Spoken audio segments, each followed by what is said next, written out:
അമ്മേ ഇത് ഹാപ്പി അല്ലേ? നിങ്ങളെ കഞ്ഞിക്കരം പ്ലേറ്റ് അവിടെ ഒരു മോളുണ്ടെന്ന് പറഞ്ഞു.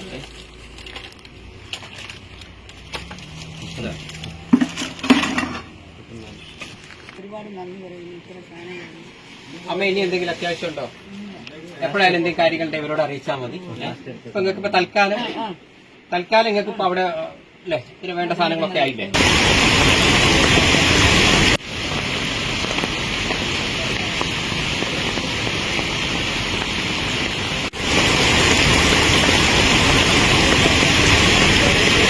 വെള്ളം ഞാൻ പിടിക്കാം. ചെമ്പും കാലം തീർക്കുമ്പോൾ പറയാമേ ഒരുപാട് വാഹനങ്ങളുണ്ട്. എന്നിട്ട് അത്യാവശ്യം ഉണ്ടോ? പാത്രമൊക്കെ പോയി, നിങ്ങളുടെ പാത്രമൊക്കെ പോയി കഞ്ഞി വെക്കുന്ന വലിയ കലം പോയി, വാട്ടച്ചട്ടി പോയി, എല്ലാം പോയി, ഒന്നുമില്ല. അമ്മയുടെ എവിടെയാ ഷോപ്പ്? ഉൾപ്പെട്ടിട്ട് നിരവധി വീടുകൾ നഷ്ടപ്പെട്ടിട്ടുണ്ട്. ആ വീടുകൾ നഷ്ടപ്പെട്ട പ്രദേശത്ത് സന്ദർശിക്കുകയും ഇവിടുത്തെ വീട്ടുപകരണങ്ങൾ നഷ്ടപ്പെട്ട വായാട് കോളനിയിലെ ചേച്ചിക്ക് വീട്ടിലേക്ക് ആവശ്യമായ ഗൃഹോപകരണങ്ങൾ നൽകിയ സന്ദേശ് പള്ളി സാറിന് ഒരുപാട് നന്ദി. ഓക്കെ, ഇനി ഇതേപോലെയുള്ള സ്ഥലങ്ങളിൽ ഇപ്പൊ നമുക്ക് അലമാറ അല്ലേ? അതെ. എന്തൊക്കെയാണ് ഓരോ സ്ഥലങ്ങളിൽ പറഞ്ഞാൽ മതി. ഇവിടെയുള്ള ആളുകൾക്ക് എന്താണ് ആവശ്യമുള്ളത് അതൊക്കെ സാറിന്റെ കയ്യിൽ വാങ്ങിക്കൊടുക്കാമെന്ന് പറഞ്ഞിട്ടുണ്ട്. ഇപ്പോൾ 2-3 ആളുകൾ ഇവിടെ വന്നിട്ടുണ്ട്. അവിടെ അലമാര, കിടക്ക, കട്ടിൽ അങ്ങനത്തെ സാധനങ്ങളൊക്കെ നമ്മൾ സാറിന്റെ വകയിൽ വാങ്ങിക്കൊടുക്കുന്നുണ്ട്. അപ്പൊ അമ്മ എന്ത് കാര്യങ്ങളുടെ വിളിക്കും?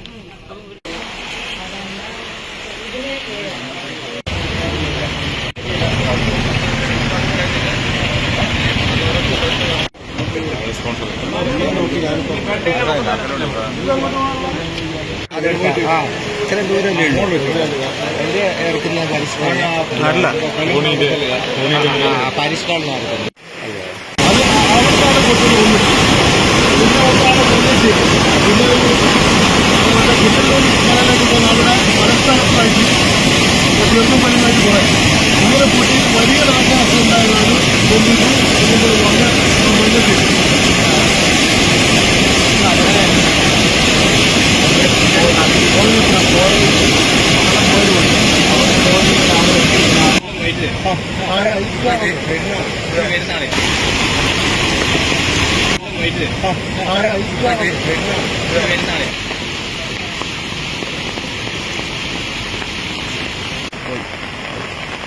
ഇപ്പോ ഇപ്രാവശ്യത്തെ ഉരുൾപൊട്ടല് സംഭവിച്ചല്ലേ, ഈ പാലം തകർന്നു.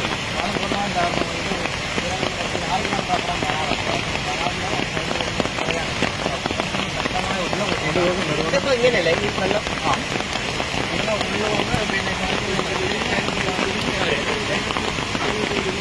രണ്ട് സ്ഥലങ്ങളുടെയും ശക്തമായ വെള്ളമാണ്. മൊത്തം എത്ര വീട് ഇവിടെ ഈ ഏരിയയിൽ പോയിട്ടുണ്ട്? അപ്പൊ ഈ പാലം തകർന്നപ്പോ അവിടുന്ന് അങ്ങോട്ട് താമസമല്ലേ? എന്താ അവരുടെ അവസ്ഥ?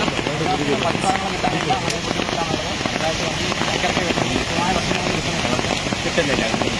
ഇവിടെ ഇപ്പൊ ഈ ഇലക്ട്രിക് സൈഡൊക്കെ ഇല്ലായിരുന്നു. ഇതൊക്കെ എന്താണ്? നമ്മളിപ്പോൾ നിൽക്കുന്നത് വായാട് കോളനീൻ്റെ പരിസരത്താണ്. വായാട് കോളനിയിലേക്കുള്ള പാലമാണ് നമ്മുടെ ബാക്ക്ഗ്രൗണ്ടിൽ കാണുന്നുണ്ട്. വായാട് കോളനിയിലേക്കുള്ള പാലത്തിൻ്റെ ആ റോഡും എല്ലാം തകർന്ന തരിപ്പണമായിട്ടുള്ള അവസ്ഥയാണ്. അവിടെ ഏതാണ്ട് 10-600ഓളം ആൾക്കാർ ഒറ്റപ്പെട്ടിട്ടാണുള്ളത്. ഇതിപ്പോ ഇന്ന് ഭയങ്കര ഇതിലാണല്ലോ വരുന്നത്. ഇപ്പോൾ ഫോറസ്റ്റിൽ നമ്മൾ പ്രതീക്ഷിക്കാത്ത സമയത്താണ് ഉരുൾപൊട്ടുന്നത്. അത് നമ്മൾ ചിലപ്പോൾ നമ്മുടെ താഴേക്കൊന്നും മഴയോ കാര്യങ്ങളോ ഒന്നും ഉണ്ടാവില്ലായിരിക്കാം. പക്ഷെ ആ സമയത്തും ഫോറസ്റ്റിൽ അതിശക്തമായ മഴയും കാര്യങ്ങളൊക്കെ ഉണ്ടായി. അവിടെ നല്ല രീതിയിൽ മഴ ഉണ്ടാകുന്നതനുസരിച്ച് ഈ ഉരുൾപൊട്ടൽ നല്ല സജീവമായിട്ടുണ്ടാവും. നമ്മൾ പുറത്ത് കാണുന്ന കണക്കായിരിക്കുകയല്ല. പുറത്ത് 10 എണ്ണം എന്ന് പറഞ്ഞു കഴിഞ്ഞാൽ അവിടെ വരുന്നത് ചിലപ്പോൾ 40-50 ഉരുളൊക്കെ പൊട്ടിയ സമയങ്ങളുണ്ട്. ഇപ്പോൾ കണ്ട വെള്ളം, പുഴയിലെ വെള്ളം വളരെ ശക്തമായിട്ട് നമ്മൾ വന്നതിനേക്കാളും ശക്തമായിട്ട് ഒഴുക്ക് കൂടി. അതെ. അപ്പൊ അവിടെ ശരിക്കും ചെറിയ ഉരുൾ പൊട്ടിയിട്ടുണ്ടാവാം. നമുക്കത് മനസ്സിലാവില്ല. കാരണം നമുക്ക് ഇവിടെ ഇപ്പൊ ചെറിയൊരു ചാറ്റൽ മഴ പോലെയുള്ളൂ. അതെ. പക്ഷെ ഇതിന്റെക്കാളും 10 മടങ്ങ് ശക്തിയിലായിരിക്കും പുഴ മുകളിൽ ഫോറസ്റ്റിൽ പെയ്യുക. അത് പെട്ടെന്ന് നമ്മൾ പ്രതീക്ഷിക്കാറ്. അതാണ് ഈ പുഴേന്റെ സൈഡിലുള്ളവർക്കെല്ലാം ഇത് വരുന്നത് പ്രശ്നങ്ങൾ ഉണ്ടാകുന്നത്. ഇവിടെ ഓഫീസ് ഉണ്ടായിരുന്നു നാട്ടുകാരുണ്ടാക്കിയ തൽക്കാലിക പാടാണ്. നാട്ടുകാരുണ്ടാക്കിയ താൽക്കാലിക പാടാണ്. അവർക്ക് വെള്ളമായിട്ട് സ്കൂളിൽ പോകാനും സാധനങ്ങൾ മേടിക്കാൻ പോകാനും വളരെ ഈ നടന്നു പോകാൻ മാത്രമേ പറ്റൂ. കുട്ടികൾ തന്നെ